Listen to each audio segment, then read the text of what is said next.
In this video, we just want to talk a little bit about some of the differences between mass and weight. So mass is basically just how much stuff can be found in this object. It's made up of so much matter. Whereas weight incorporates the amount of gravitational pull on a particular object. These get confused a lot because we use the force of acceleration due to gravity that we experience here on Earth. And that happens to be 9.81 meters per second squared. And that we use that as sort of our standard. And so when we talk about, kilograms versus pounds and that sort of thing, they all end up coming out about the same. But when we talk about force as a unit of measurement, now we're talking about the Newton.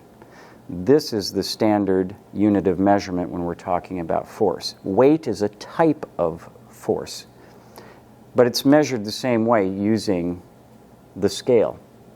Now, if we were to take this system up to the moon, we have a difference in the amount of gravitational pull there. It's about 1/6 that of the Earth. And so things are typically going to weigh less up there because there's a lot less gravitational pull on the object. So the mass, though, isn't going to change. So it's still 5 kilograms in terms of its mass, but the amount of weight that we experience on the object, or that force, is less because of the pull of gravity. And the same is going to be true if I change this out for this 10-pound object. Now it reads 4.5 kilograms. It's a little bit less than the standard kilogram mass over here that we use for calibrating scales. If we change our units, though, we'll see that it does reflect as 10 pounds. Again, this is due to the amount of force caused by the pull of gravity.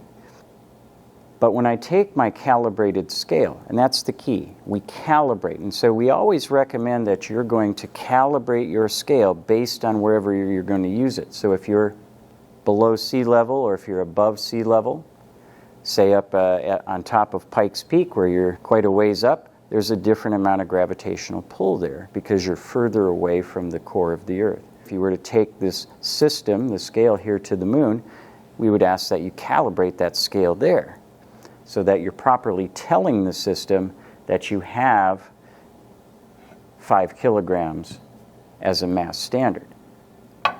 Now, if we took the calibrated scale from Earth and took it to the moon without calibrating it, then we'd see a different weight because we're using the standard reference here at Earth of 9.81 meters per second squared. That's the value for the gravitational pull here. So when we have a scale calibrated for our environment and we take it to a different environment, we're going to see different results. And so in the moon, it'll just be much more drastic than it would be on Earth.